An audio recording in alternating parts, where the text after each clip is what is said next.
And listening to some of that was Southern DHB CEO Chris Fleming, and he joins me now live. Well, you've congratulated this family on their new arrival. So in your view, is this another positive birth experience? No, look, we have congratulated the family on the arrival of their baby, and we are pleased that mum and baby are well. Look, we've undertaken significant review on the maternity services. We remain confident that we have improved the services across the whole of the district. We are still wanting to work with the midwives in the Lumsden Te Anau area around ensuring that there's an appropriate backup arrangement.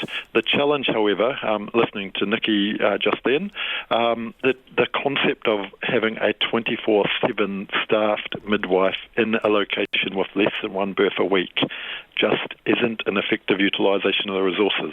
So that's why we've put additional hubs in the district, and we have put additional support for the midwives, and we are wanting to arrange appropriate backup for the midwives in the rural setting. And overall, the model of care across the entire district, we've invested more resources and it's costing us more. So 3 babies born outside intended facilities over what period? Several weeks? Yes, but I'd just go back. One of the urgent births was being transferred because they were a secondary birth. And needed to get closer to a secondary facility. Yeah, they didn't get where they were intending to have the baby, though, so they were in the ambulance on the side of the road. I'm just wondering, what is an acceptable level of risk in the DHB's view? I mean, how much risk are you prepared to shoulder here? Well, overall, we are confident that the balance of risk across the district has improved. That's why we had the model of care that we put in place reviewed both by independent midwives and also by the Ministry of Health before we made a decision about moving forward.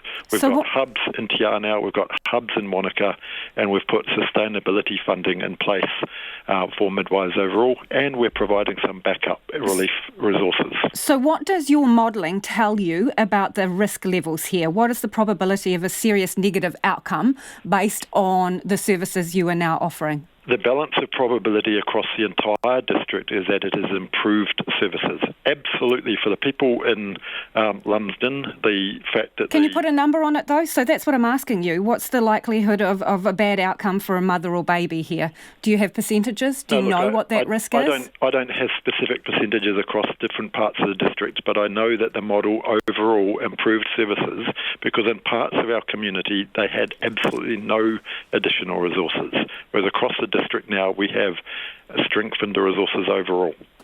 You would have heard Nikki Peeling there saying it's not a matter of if, it is a matter of when there is a negative outcome.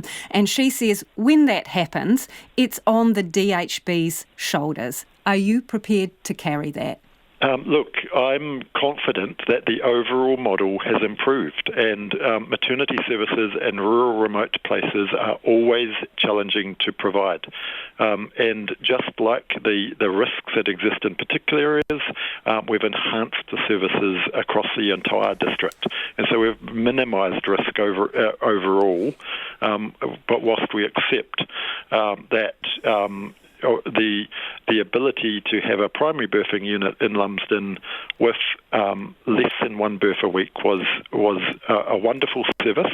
Overall, we have enhanced services overall. There's still more work to be done, though. Okay, in terms of that additional work, when was the last time you personally were in Lumsden talking to these midwives about their experiences? Look, and what they need. I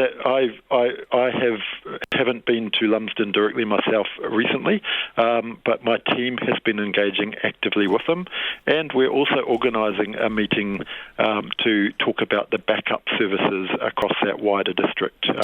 Did you talk to either of the midwives involved in this at all today? Did you bother to put in a call to them to discuss what had happened?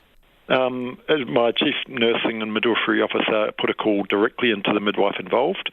Did we put a call into Nikki Peeling? No, because we were not, until appearing on the radio, we weren't aware that she was involved. Sarah Stokes was. Okay, so Are you going to change anything as a result of events over the past few weeks? After today's birth or last night when a woman basically gave birth to her baby in the car park in the freezing cold in the dead of night with only one midwife, when the scenario is that you would want a second midwife there. Are you going to change anything? The woman gave birth on the way to the maternal and child hub, and as you know, the outcome has been positive overall.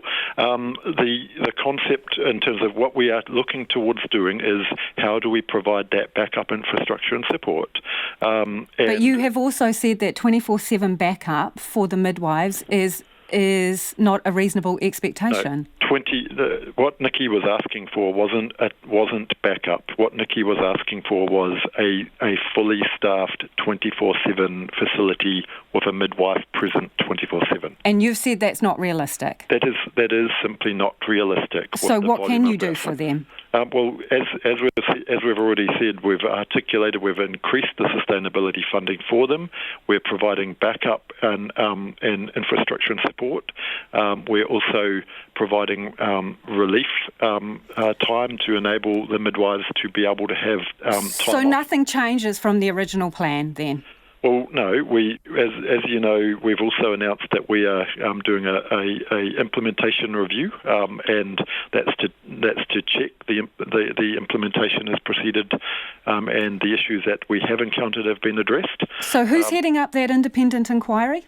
We'll be announcing that next week. Have you appointed someone to the position? We're in the final stages of that presently. So you haven't actually started yet? As I said, we are in the final stages presently because it's important that we get a clinical voice and some rigour into the process. All right, just before we go, are you going to get them a cleaner as well? Because apparently the Lumsden facility didn't have someone there to clean it after the birth. Well, it perhaps suggests that Nikki doesn't know everything that's going on. There is a contract in place, and the cleaning was organised. Fantastic. Thank you so much for your time this evening. That is the Southern DHB CEO Chris Fleming.